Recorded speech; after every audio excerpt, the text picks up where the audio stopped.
तो जरा साहब क्यों पाकिस्तान को बार बार दुनिया से बाकायदा ये अपील करनी पड़ती है, दुनिया को बताना पड़ता है कि जी वो तालिबान हुकूमत से बात करें?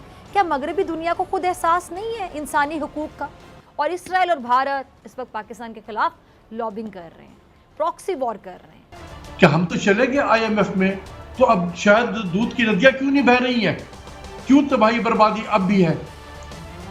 अच्छा डॉक्टर साहब, मैं गुजारिश करता हूं, आपने फरमाया IMF वर्ल्ड बैंक का बाई डिज़ाइन ही ऐसा है कि जो इस दलदल में गया धंसता गया, निकला नहीं। इंडिया भी ये ख़रीदना चाह रहा है। ये सबसे दुनिया का एडवांस्ड एयर डिफेंस सिस्टम है। ये ईरान भी ख़रीदना चाह रहा है और कुछ ख़रीदा है उसने, कुछ हिस्से इसके S-300 के, अब S-400 टर्की ने ख़रीदा है कुछ, और भी ख़रीदना चाह रहा है। India S-400 anti aircraft missile system Russia से खरीदने जा रहा है, जिस पर अमेरिका ने काफ़ी सख्त एतराज़ात उठाए हैं और मुझे लगता है कि वेंडी शर्मन के हालिया दौरे में ये उनके एजेंडा में शामिल था। अच्छा, क्योंकि पहले एक तुर्की और रशिया के माबेन जो माहिदा हुआ था, ऐसा ही माहिदा हुआ था जिस पर अमेरिका ने काफ़ी शदीद रद्दअमल दिया था और तुर्की पर काफ़ी सख्त पाबंदियाँ लगा दी थी। तो क्या अमेरिका अब इंडिया पर भी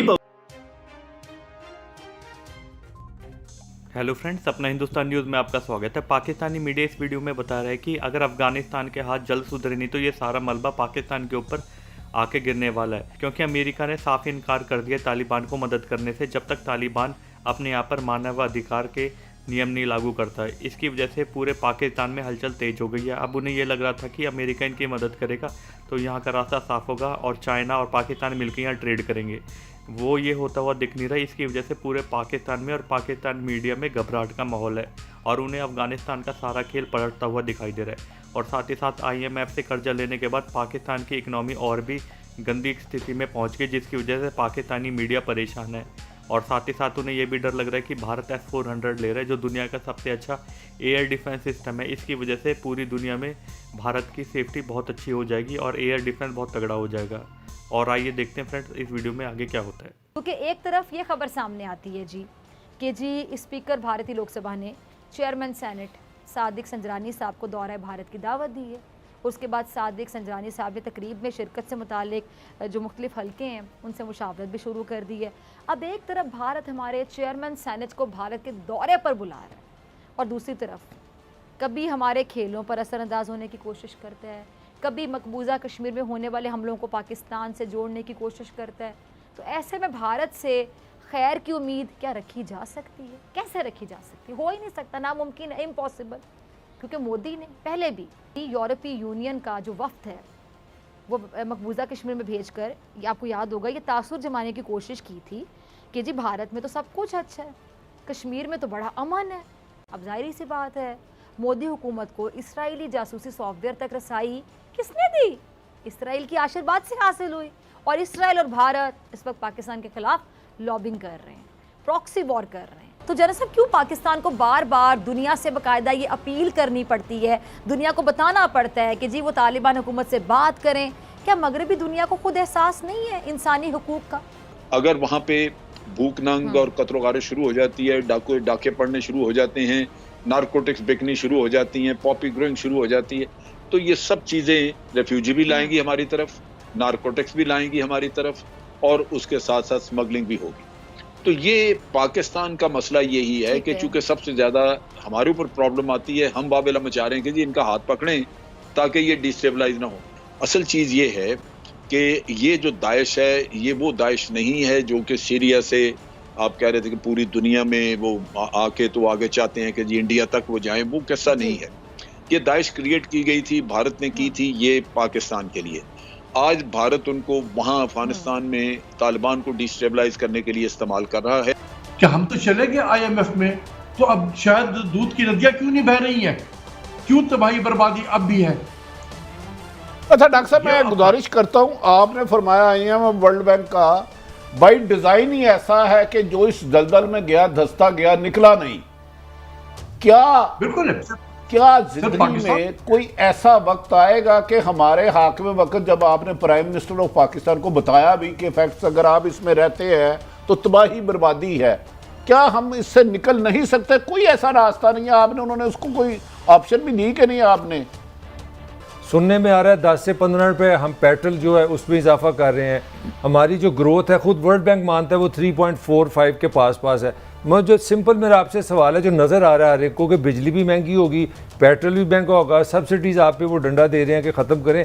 मेरा सिंपल सवाल है, इस इकॉनमी में, इस रिसेशन से जब आप 6500 अरब का टैक्स लोगों से लेंगे और बिजली पैदावारी लागत बढ़ा देंगे, तो फिर पाकिस्तान में क्या होगा, उसका इम्पैक्ट क्या आएगा?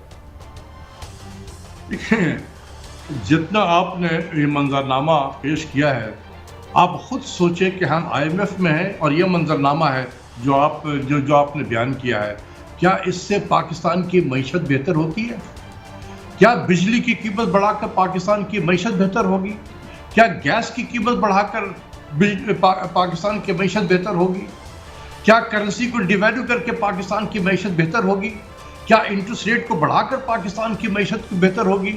टैक्सों के अंबार लगाकर पाकिस्तान की मईशत बेहतर होगी? हरगिज़ नहीं। ये इकोनॉमिक्स के उसूल के खिलाफ है। यही मैं बताना चाहता हूँ कि ये सारे जो मैंने आपको बताया, ये IMF के प्रोग्राम का हिस्सा है। जो भी मुल्क जाएगा IMF के पास पैसा लेने के लिए, उसको यही 4-5 चीज़ें करनी होंगी।